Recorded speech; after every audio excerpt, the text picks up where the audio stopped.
When I, 19 female, was 3, I was diagnosed with cancer. Of course, I don't remember this time or any of the first couple of years of treatment, and my memory of medical stuff even after is a little fuzzy.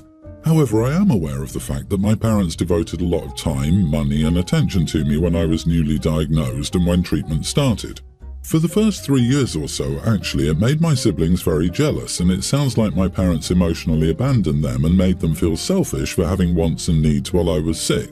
I don't remember any of it, but I've been told enough about those times. That jealousy turned into resentment, and it fractured the relationship between us.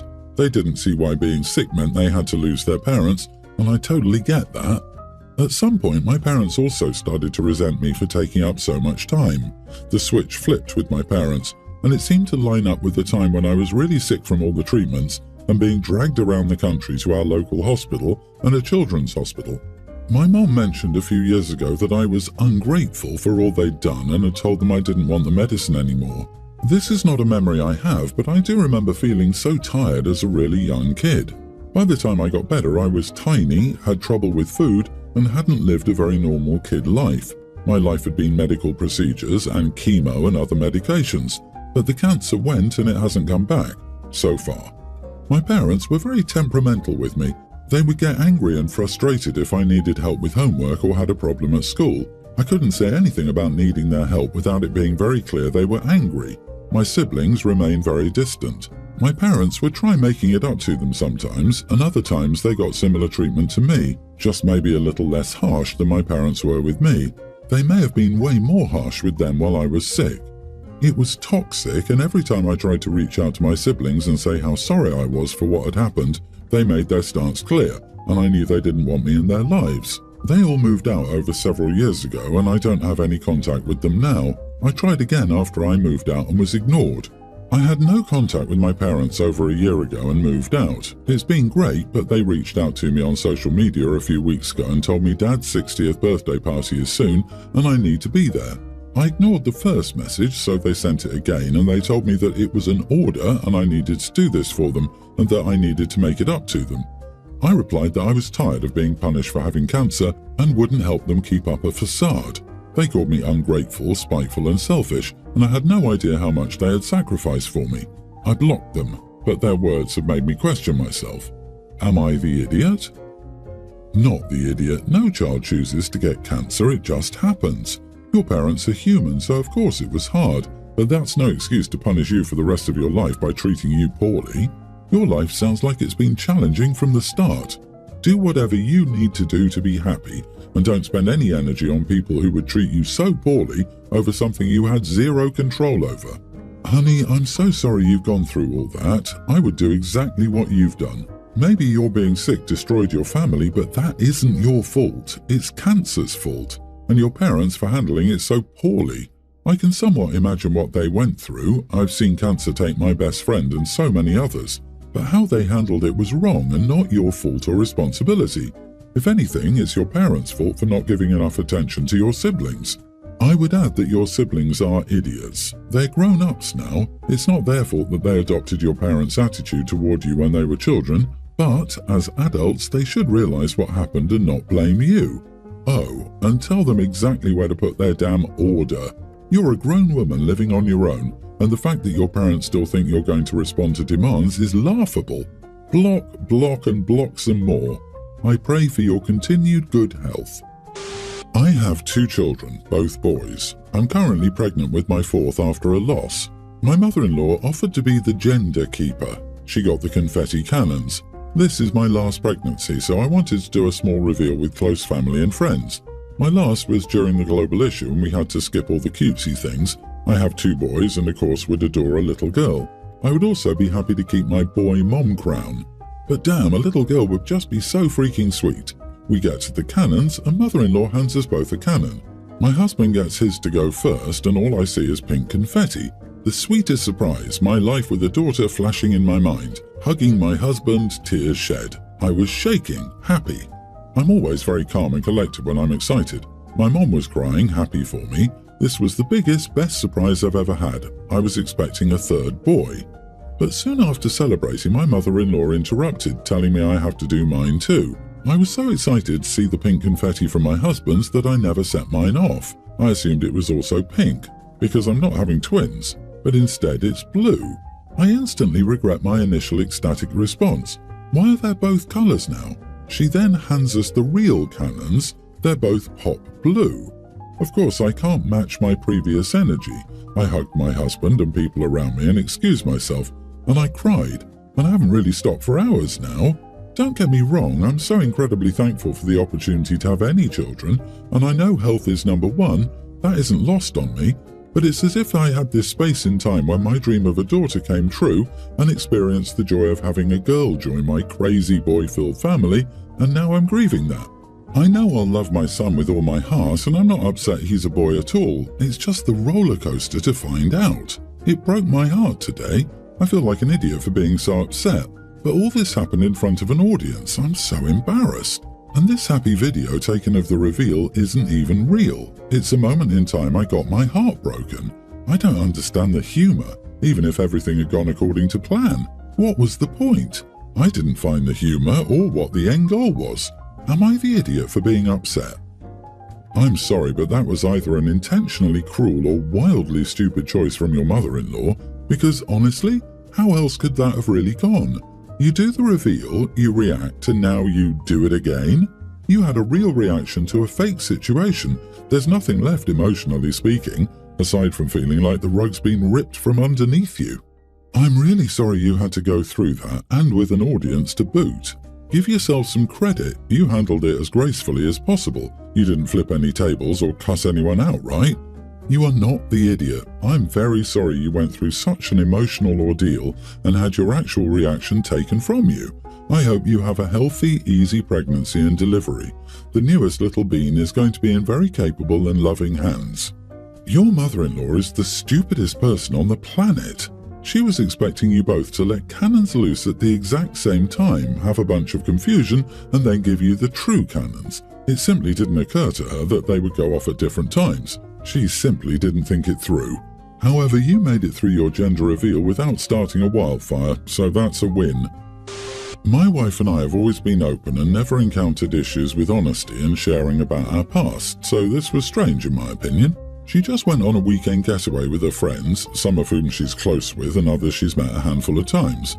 We were chatting when she got back about what they did, and she said one of the nights they played this Esther Perel card game. It's essentially a card game that gives prompts and encourages open and honest communication. It's for friends, couples, etc. I asked how that was, and she said, "Oh good, we didn't play too many rounds, but it was fun." It asked like, "What's the craziest places you've had intimacy?" and "What's one thing you did that you wouldn't want your kids to find out?" I laughed and said, "Oh man, what do you say for that one?" The second question. I assumed it would be something from our previous conversations that was private and delicate, but she said, "Yeah, I'm keeping that one." I didn't hear her well because I was making dinner, so I said, "You're what?" She said, "Yeah, I'm not going to share that. That'll stay with me." Her tone wasn't serious, like it was something along those lines either, but just like, yeah, I won't share that. I didn't really know what to say, so I just kind of brushed it off and continued on with making dinner. She asked if I was mad now, and I said, "I just think it's a little strange that you'd share something with a group of girls, some you hardly know, but then not share it with the person you're closest to." She said, "It's not a big deal, it was back in high school, so it's nothing." From my perspective, this is a game meant for couples to work on open and honest communication. I felt kind of odd knowing she shared this with friends, some of whom are more acquaintances than friends, and immediately put the wall up with me. Am I the idiot? Not the idiot. I go back to the convo and revisit it. Tell her precisely what you say here you feel off about her reply. She played a game with friends geared towards couples having a more open relationship and being truthful. Then she told you about it and let you think she would share. Instead, she let you know she'd shared something intensely personal with friends she had no intention of telling you, her partner. That feels off because it is off. Tell her you're unhappy with her behaviour and require a further explanation. Why would she do that? She said, "I've got a secret, everyone but you knows." I don't think she'd like it. I'm assuming her craziest place she's had intimacy story didn't involve you, so why did she even bring it up to you? That was unnecessary, and her behaviour seems very childish.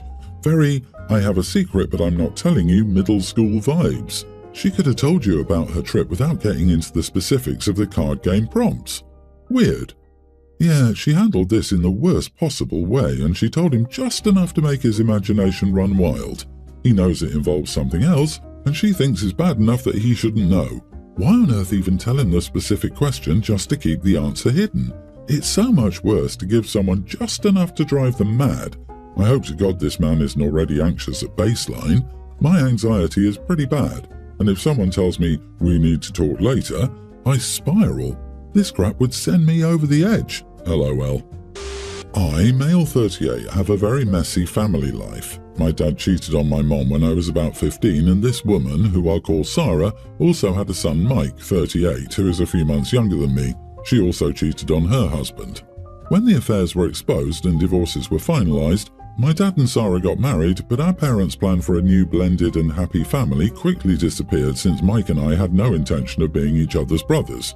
We both lived primarily with our other biological parents. We were rarely in the house together, but very soon we talked it out and decided that we weren't enemies and just wanted nothing to do with each other. So we have as neutral relationships as possible. We don't care for good or bad about the other. We both agreed that my dad and Sarah suck, so when we were cold or impolite to our respective step-parents, we didn't feel like we had to protect them or anything. Paul, male 22, our half-brother, was born a few years later.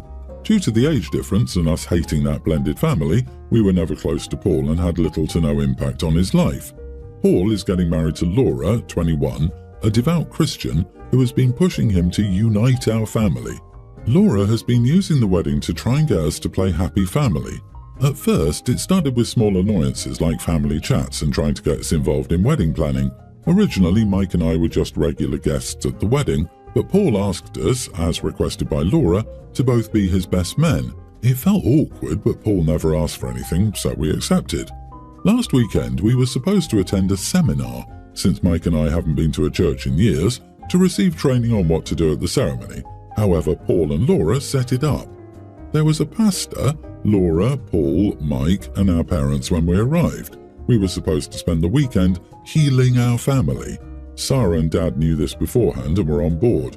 Mike and I not so much, so we just left and opted to pull back from being part of the wedding. This upset Paul. He said that if we weren't going to go as his best men, we wouldn't be invited at all.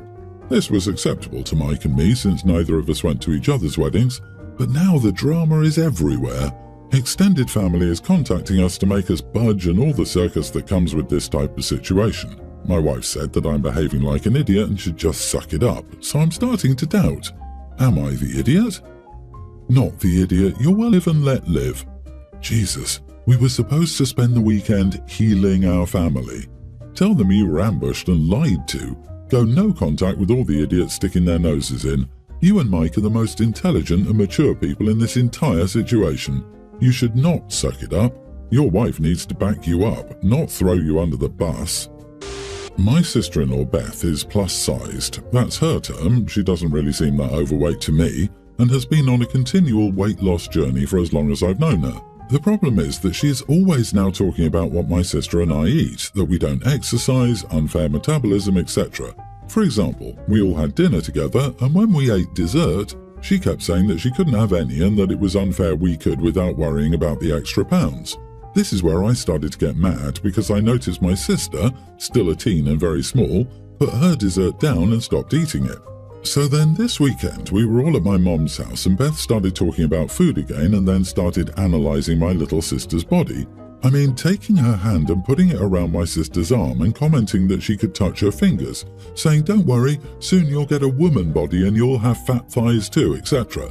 I lost my crap and asked to talk to her privately and, not very nicely, told her that she needed to stop projecting her issues with food onto the rest of us and asked if she was trying to fast-track my little sister to an eating disorder. I said her issue wasn't her weight, it was her crazy, toxic mindset. Then I said something that I totally acknowledged was over the line. Beth and my brother have been trying for kids for a year or so, and I said, "If you ever have a daughter, you're going to give her "you're crazy" or something. Now, I did not mean this to be a barb that she will never have children, but that's how she took it. Anyway, after that, she started crying and went to hide in the bathroom. My brother asked what happened, and I told him, and he called me names. I went to the bathroom door and apologized for the comment about kids, but I stand by the rest. Eventually, my sister and I left to get some stuff, and when we returned, bro and sister-in-law were gone. We also talked about my sister being okay with setting boundaries, which doesn't make her mean to say something when Beth acts like that. Then I received a long-winded text from her saying I needed to apologize, not just for the kid comment, but for all of it, and I said, no bueno. My mom and bro are both pressuring me to apologize. My mom just wants to keep the peace. But my sister said thank you and she appreciates it, and I don't want to apologize, except for the kid remark, which I already did. Am I the idiot? Not the idiot. Shame on your mom for not tearing Beth a new butt for her toxic treatment of your little sister. As a woman who was once a teenage girl, your actions meant more to your sister than you may ever know. They're all pressuring you to apologize, but no one mentions Beth apologizing. She's a cry bully, and your bro doesn't get the right to call you names. What the heck is that? They're both toxic people. Cry bully is an underrated term and couldn't more perfectly sum up the sister-in-law. And mom is an idiot at best and a toxic narcissist at worst. Why isn't she getting sister-in-law to apologize to keep the peace? God, I hate that term. Why is she so spineless to not stand up for her daughters? Does she think the sun shines out of her son's butt? Do not apologize for sticking up for your sister.